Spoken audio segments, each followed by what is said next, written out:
Chapter 4. Illusion. Bink resumed his journey on the wrong side of the chasm. If only Donald's farm had been to the south. Strange how everyone here knew about the chasm and took it for granted, yet nobody in the North Village did. Could it be a conspiracy of silence? That seemed unlikely, because the centaurs didn't seem to know about it either, and they were normally extremely well informed. It had been present for at least 2 years, since the shade had been there that long, and probably much longer, since the Gap Dragon must have spent its whole life there. It must be a spell, an ignorant spell, so that only those people in the immediate vicinity of the chasm were aware of it. Those who departed forgot. Obviously, there had never been a clear path from the north to the south of Xanth, not in recent years. Well, that was not his concern. He just had to get around it. He was not going to attempt to cross it again. Only a phenomenal series of coincidences had saved his skin. Bing knew that coincidence was an untrustworthy ally. The land here was green and hilly, with head-high candy-striped ferns sprouting so thickly that it was impossible to see very far ahead. He had no beaten trail now. He got lost once, apparently thrown off by an aversion spell. Some trees protected themselves from molestation by causing the traveler to veer aside so as to pass some distance from them. Maybe that was how the silver oak had remained undiscovered so long. If someone got into a patch of such trees, he could be bounced far afield, or even around it in a perpetual circle. It could be difficult indeed to break out of that sort of trap, because it was not at all obvious. The traveler thought he was going where he wanted to go. Another time he encountered a very fine path going right his way, so fine that natural caution made him avoid it. There were a number of wilderness cannibal plants that made access very attractive, right up until the moment their trap sprung.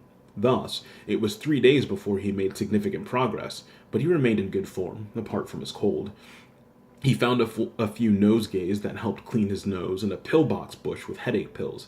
At irregular intervals, there were color fruit trees bearing greens, yellows, oranges, and blues. He had fair luck finding lodging each night, for he was obviously a fairly harmless type, but he also had to spend some hours in hard labor. He also had to spend some hours in labor, earning his board. The people of this hinterland were minimally talented. Their magic was of the spot on a wall variety, so they lived basically mundane lives and always needed chores done. At last the land wound down to the sea. Xanth was a peninsula that had never adequately been mapped, obviously. The unmarked chasm proved that. So its precise dimensions were unknown, perhaps unknowable. In general, it was an oval or oblong stretching north-south, connected to Mundania by a narrow bridge of land on the northwest.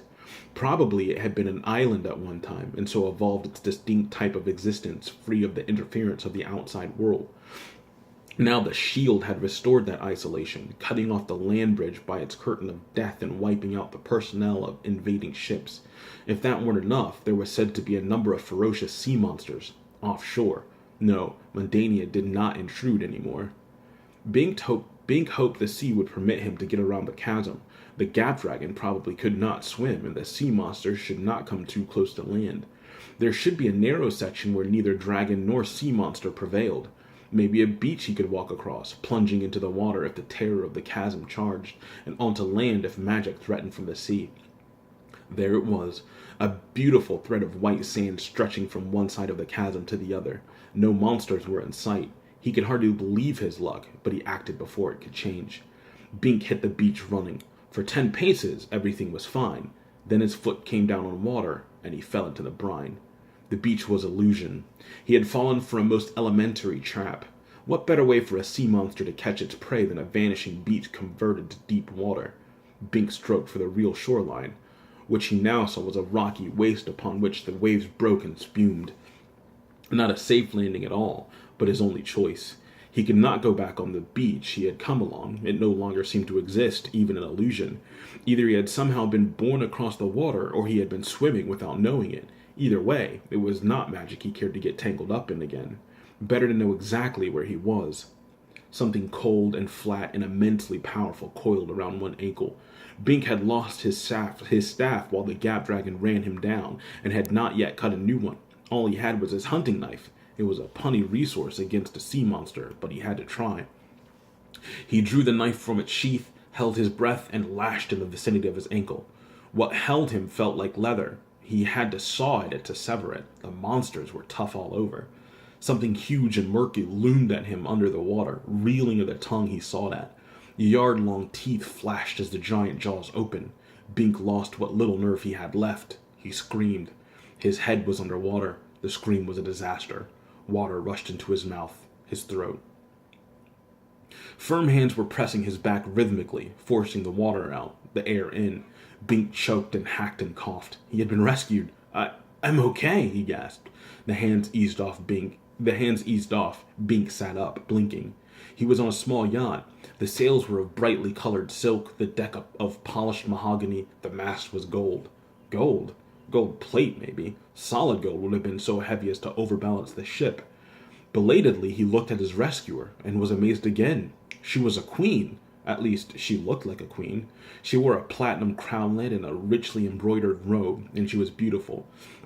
Not as lovely as Wynne, perhaps. This woman was older, with more poise. Precise dress and manner made up for the sheer voluptuous innocence of the youth that Wynne had. The queen's hair was the richest red he had ever seen, and so were the pupils of her eyes. It was hard to imagine what a woman like this would be doing boating in monster-infested Source. I am the sorceress Iris, she said. Bink, he said awkwardly, from the North Village. He had never met a sorceress before, and hardly felt garbed for the occasion. Fortunate I happened by, Iris remarked. You might have had difficulties. The understatement of the year. Bink had been finished, and she had given him back his life. I was drowning. I never saw you. Just a monster, he said, feeling inane. How could he thank this royal creature for sullying her delicate hands on something like him? You were hardly in a position to see anything, she said, straightening so that her excellent figure showed to advantage. He had been mistaken. She was in no way inferior to Wynne, just different, and certainly more intelligent, more on par with Sabrina. The manifest mind of a woman, he realized, made a great deal of difference in her appeal. Lesson for the day. There were sailors and servants aboard the yacht, but they remained unobtrusively in the background, and Iris adjusted the sails herself. No idle female she. The yacht moved out to sea. Soon it bore upon an island, and what an island it was. Lush vegetation grew all around it, flowers of all colors and sizes, polka-dot daisies the size of dishes, orchids of exquisite splendor, tiger lilies that yawned and purred as the boat approached. Neat paths led from the golden pier up towards a palace of solid crystal, which gleamed like a diamond in the sun. Like a diamond. Bink suspected it was a diamond from the way the light refracted through its myriad faces. The largest, most perfect diamond that ever was. I guess I owe you my life, Bink said, uncertain as to how to handle the situation. It seemed ridiculous to offer to chop wood or pitch animal manure to earn his keep for the night. There was nothing so crude as firewood or animal refuse on this fair island. Perhaps the best favor he could do her was to remove his soaking, bedraggled presence as rapidly as possible. I guess you do, she agreed, speaking with a surprising normality. He had somehow expected her to be more aloof, as befitted pseudo-royalty. But my life may not be worth much. I don't have any magic. I am to be exiled from Xanth. She guided the yacht to the pier, flinging a fine silver chain to its mooring post and tying it tight. Bink had thought his confession would disturb her. He had made it at the outset so as not to proceed under false pretenses. She might have mistaken him for someone of consequence. But her reaction was a surprise. Bink, I'm glad you said that. It shows you are a fine, honest lad. Most magic talents aren't worthwhile anyway. What use is it to make a pink spot appear on a wall? It may be magic, but it doesn't accomplish anything. You, with your strength and intelligence, might have more to offer than the great majority of citizens. Amazed and pleased by this gratuitous and probably unjustified praise, Bink could make no answer. She was correct about the uselessness of spot-on-the-wall magic, certainly. He had often thought the same thing himself. Of course, it was a standard remark of disparagement, meaning that a given person had picayune magic. So this really was not a sophisticated observation. Still, it certainly made him feel at ease. Come, Iris said, taking him by the hand. She guided him across the gangplank to the pier, then on along the main path to the palace. The smell of flowers was almost overwhelming. Roses abounded in all colors, exhaling their perfumes. Plants with short, sword-shaped leaves were even more common. Their flowers were like simplified orchids, also of all colors. What are those? He inquired. Irises, of course, she said. He had to laugh. Of course. Too bad there was no flower named Bink. The path passed through through a flowering hedge and looped around a pool and a fountain to the elaborate front portico of the Crystal Palace. Not a true diamond after all. Come into my parlor, the sorceress said, smiling. Bink's feet balked before the significance penetrated to his brain. He had heard about spiders and flies. Had she saved his life merely to... "Oh, for God's sake," she exclaimed. "Are you superstitious? Nothing will hurt you." His recalcitrance seemed foolish. Why she should revive him, why should she revive him, then betray him? She could have let him choke to death instead of pumping the water out of him. The meat would have been as fresh. Or she could have tied him up and had the sailors bring him ashore. She had no need to deceive him. He was already in her power, if that was the way it was. Still, "I see you distrust me," Iris said. "What can I do to reassure you?" This direct approach to the problem did not reassure him very much, yet he had better face it, or trust to fate. You are a sorceress," he said. "You seem to have everything you need. What do you want with me?" She laughed. "Not to eat you, I assure you." But Bink was unable to laugh. Some people do get eaten." He suffered a vision of a monstrous spider luring him into its web. Once he entered the palace... "Very well, sit out there in the garden," Iris said, "or wherever you feel safe. If I can't convince you of my sincerity, you can take my boat and go. Fair enough?" It was too fair. It made him feel like an ungrateful lout. Now it occurred to Bink that this whole island was a trap. He could not swim to the mainland, not with the sea monsters here, and the yacht's crew might grab him and tie him up if he tried to sail across. Well, it wouldn't hurt to listen. "All right. Now, Bink," she said persuasively, and she was so lovely in her intensity that she seemed very persuasive indeed. "You know that though every citizen of Xanth has magic, that magic is severely limited. Some people have more magic than others, but their talents still tend to be confined to one particular type of magic, or another. Even the magicians obey this law of nature." Yes, she was making sense, but what was the point? "The king of Xanth is a magician, but his power is limited to weather effects. He could brew a dust devil or a tornado or a hurricane, or make a drought or a 10-day downpour, but he can't fly or transmute wood into silver or light a fire magically. He's an atmospheric specialist." Yes, Bink agreed again. He remembered Donald the Shade's son, who can make dust devils, those evanescent swirls of dust. The boy had an ordinary talent, the king a major one, yet they differed in degree, not type. Of course, the king's talent had faded with age. Perhaps all he could conjure now would be a dust devil. It was a good thing the shield protected Xanth. "So if you know a citizen's talent, you know his limitations," Iris continued. "If you see a man make a storm, you don't have to worry about him forming a magical pit under you or changing you into a cockroach. Nobody has multiple fields of talent. Except maybe Magician Humphrey," Bink said. "He is a powerful magician," she agreed, "but even he is restricted. His talent is divination, or information. I don't believe he actually looks into the future, just the present. All his so-called 100 spells relate to that. None of them are performance magic." Bink didn't know enough about Humphrey to refute that, but it sounded correct. He was impressed with how the sorceress kept up with the magic of her counterpart. Was there a professional rivalry among those of strong magic? Yes, talents run in schools, but... "My talent is illusion," she said smoothly. "This rose," she plucked a handsome red one and held it under her nose. What a sweet smell. "This rose in reality is..." The rose faded. In her hand was a stalk of grass. It even smelled grassy. Bink looked around, deranged. "All of this is illusion?" "Most of it. I could show you the whole garden as it is, but it would not be nearly as pretty." The grass in her hand shimmered and became an iris flower. "This should convince you. I am a powerful sorceress. Therefore, I can make an entire region seem like something it is not, and every detail will be authentic. My roses smell like roses. My apple pies taste like apple pies. My body..." She paused with half a smile. "My body feels like a body. All seems real, but it is illusion. That is, each thing has a basis in fact, but my magic enhances it, modifies it. This is my complex of talents. Therefore, I have no other talent, and you can trust me to that extent." Bink was uncertain about that last point. A sorceress of illusion was the last type of person to be trusted to any extent, yet he comprehended her point now. She had shown him her magic, and it was unlikely that she would practice any other magic on him. He had never thought of it this way before, but it was certainly true that no one in Xanth mixed types of magic talents. Unless she was an ogre, using illusion to change her appearance No, an ogre was a magical creature, and magical creatures did not have magical talents. probably.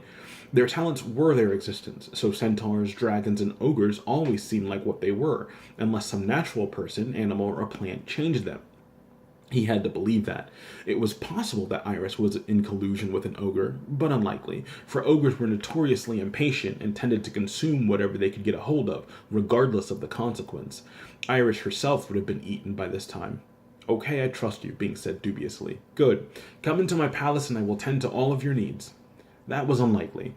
No one could give him a magic talent of his own. Humphrey might discover his talent for him at the price of a year's service, but that would be merely revealing what was there, not creating it. He suffered himself to be led into the palace. It was exquisite inside, too. Rainbow-hued beams of light dropped down from the prismatic roof formations, and the crystal walls formed mirrors. These might be illusion, but he saw his own reflection in them, and he looked somehow healthier and more manly than he felt. He was hardly bedraggled at all. More illusion? Soft, pretty pillows were piled in the corners in lieu of chairs or couches. Suddenly, Bink felt very tired. He needed to lie down for a while. But then the image of a skeleton in the pine forest returned to him. He didn't know what to feel. Let's get you out of these wet clothes, Iris said solicitously. I'll dry, Bink said, not wanting to expose his body before a woman.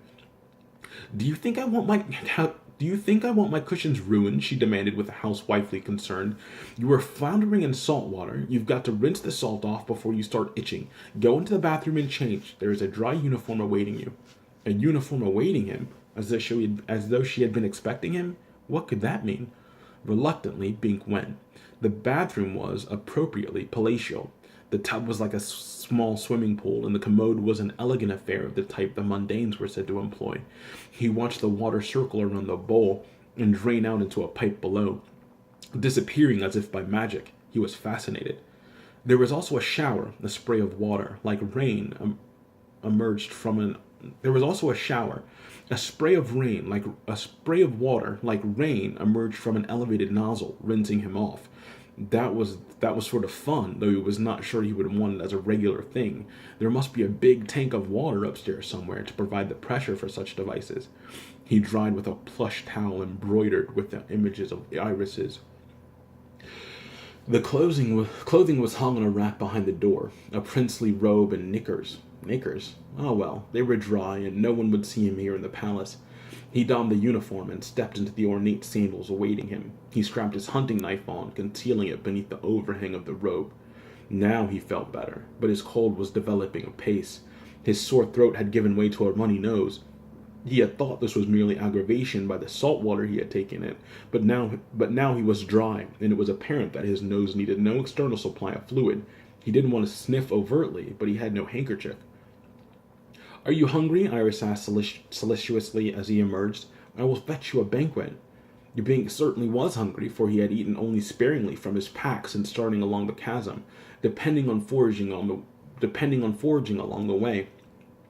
Now his pack was soaked with salt water. That would complicate future meals.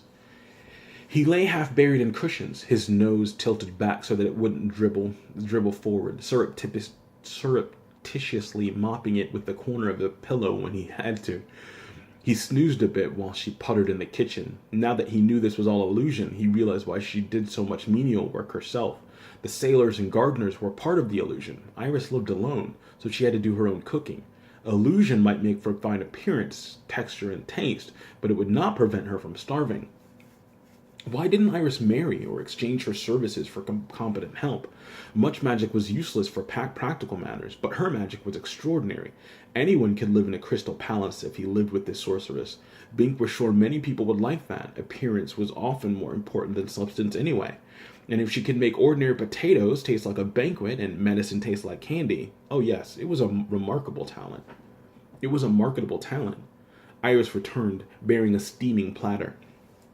She had changed into a housewifely apron, and her crownlet was gone. She looked less regal, and yet a good deal more female. She set things up on a low table, and they sat cross-legged on cushions, facing each other. What would you like, Bink? She inquired, and Bink felt nervous. What are you serving? Whatever you like. I mean, really? She made a mew.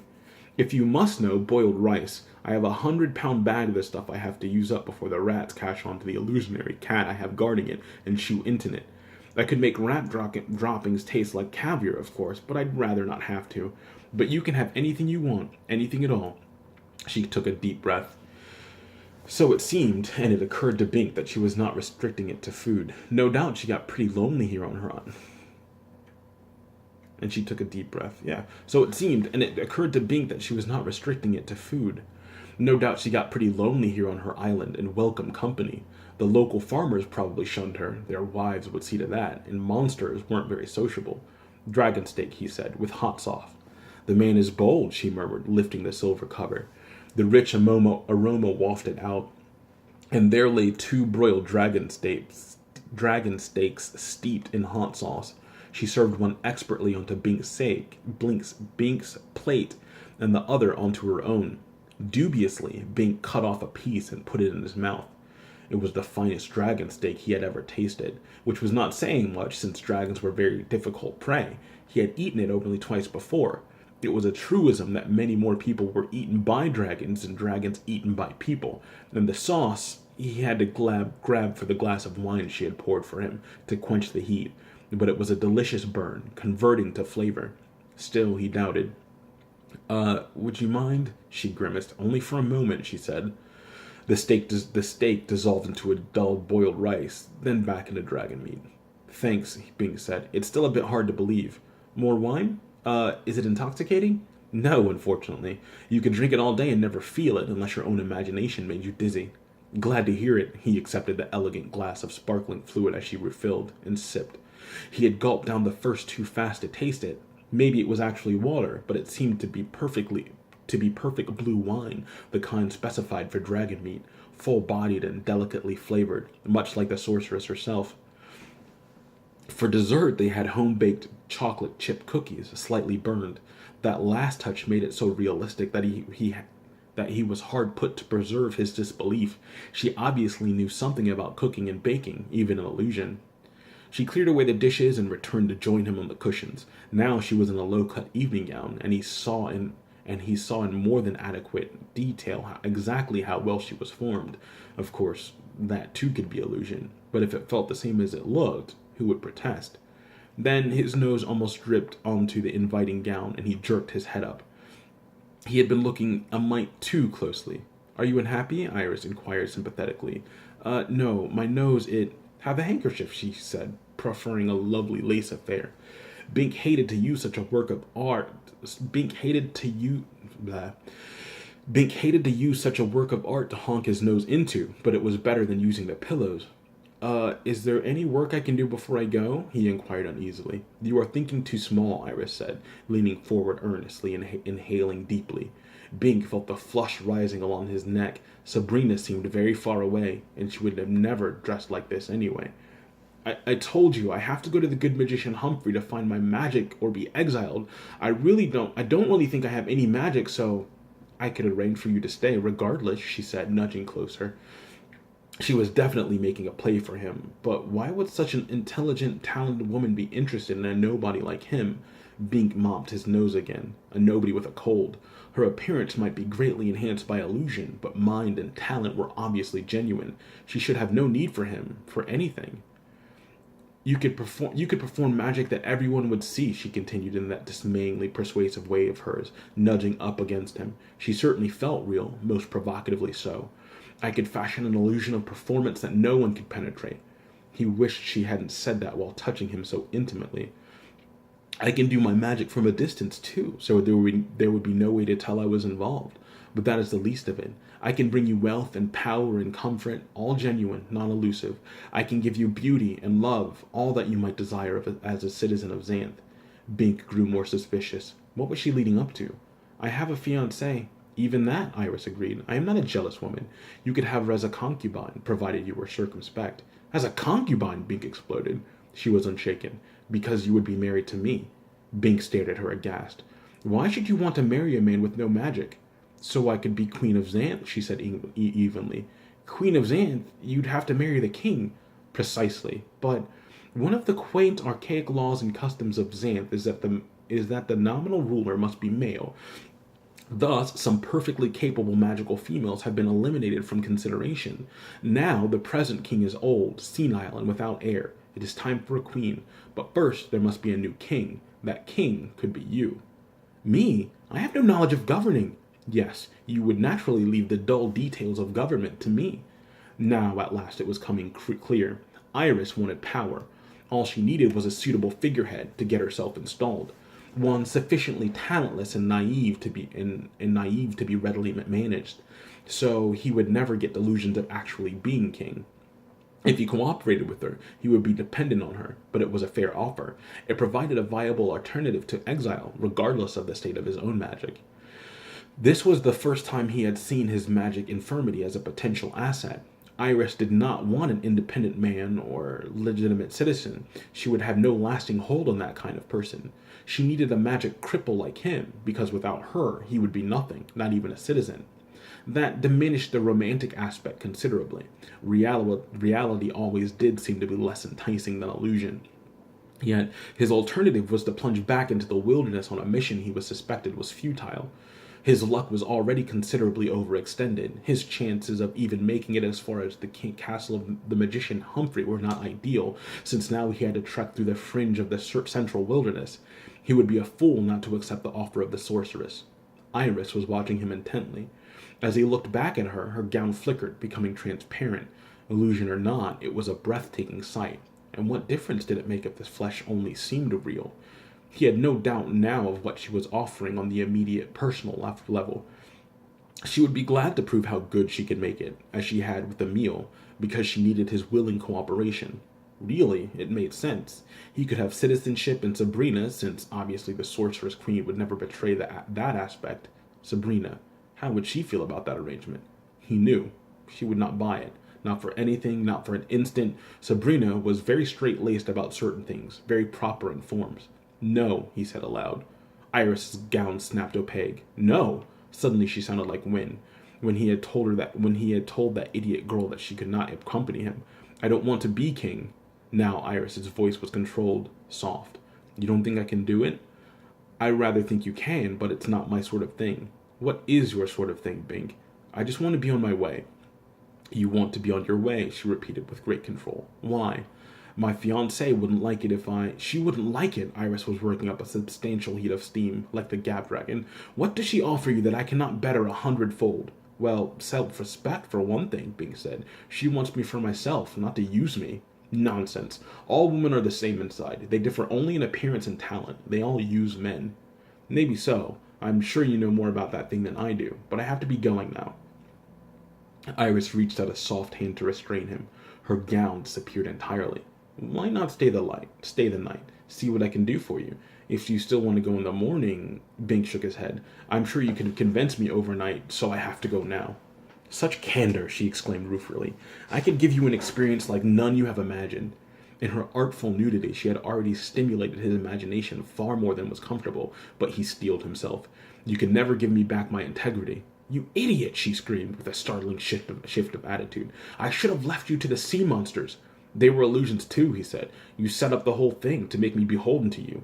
The illusion beach, the illusion threat, all. That was your leather strap that wrapped around my ankle. My rescue was no coincidence, because I never was in any danger. You are in danger now, she gritted. Her lovely bare torso became covered by the military dress of an Amazon. Bink shrugged and stood up. He blew his nose. Goodbye, sorceress. She studied him appraisingly. I underestimated your intelligence, Beat. I'm sure I can improve my offer if you will only let me know what you want. I want to see the good magician. Now her rage burst out anew. I'll destroy you. Bink walked away from her. The crystal ceiling of the palace cracked. Fragments of glass broke off and dropped towards him. Bink ignored them, knowing they were unreal. He kept walking. He was quite nervous, but was determined not to show it. There was a loud, ominous crunching sound, as of stone collapsing. He forced himself not to look up. The wall shattered and fell inward. The remaining mass of the roof tumbled down. The noise was deafening. Bink was buried in rubble and pushed on through it, feeling nothing. Despite the choking smell of dust and plaster and the continued rumbling of shifting debris, the palace was not really collapsing. Iris was a marvelous mistress of illusion, though. Sight, sound, smell, taste, everything but touch, because there had to be something to touch before she could convert it to feel like something else. Thus, there was no solidity there was no solidity to collapse. He banged face first into a wall. Jarred more than physically, he rubbed his cheek and squinted. It was a wooden panel with flaking paint, the real wall of the real house. The illusion had concealed it, but now reality was emerging. Doubtless, she could have made it feel like gold or crystal or even like slimy slugs, but the illusion was breaking down. He could find his way out. Bink felt his way along the wall, tuning out the terrifying sights and sounds of collapse, hoping she did not change the feel of the wall so that he would be deceived by that and led astray. Suppose it became a row of mousetraps or thistles forcing his hand away. He found the door and pulled it invisibly open. He had made it. He turned for a moment and looked back.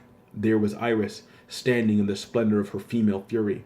She was a middle-aged woman running slightly to fat, wearing a worn housecoat and a sloppy hairnet. She had the physical quantity she had shown him via her peekaboo outfit, but they were much less seductive at age 40 than at her illusion of age 20. He stepped outside.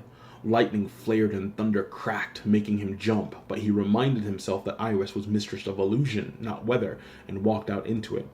Rain pelted him, and hailstones. He felt the cold splats of water on his skin, and the stone stung, but they had no substance, and he was neither wet nor bruised after the initial sensation. Iris's magic was in its prime, but there were limits to illusion, and his own disbelief in what he saw tended to reduce the impact. Suddenly, there was the bellow of a dragon. Bink jumped again.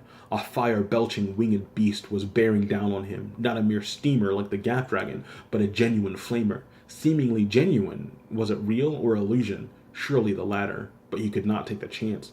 He dived for cover. The dragon swooped low, passing him. He felt the wash of air from its motion, the blast of heat. He still didn't know for sure, but he might be able to tell from its actions. Real fire belchers were very stupid as dragons went, because their heat shriveled away their own brains. If this one reacted intelligently, it looped almost immediately, coming at him for a second run.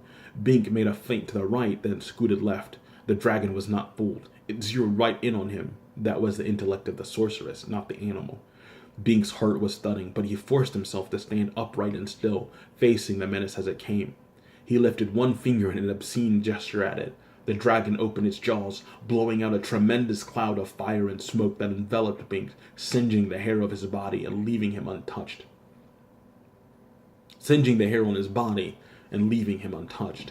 He had gambled and won. He had been almost certain, but his body still trembled in reaction, for none of his senses had doubted the illusion. Only his brain had defended him, preventing him from being reduced to quivering acquiescence to the will of the sorceress, or being herded into some genuine hazard. Illusions could kill, if one heeded them. Bink moved out again, with more confidence. If there were a real dragon in the vicinity, there would have been no need for an illusory one. Therefore, all dragons here were illusion. He stumbled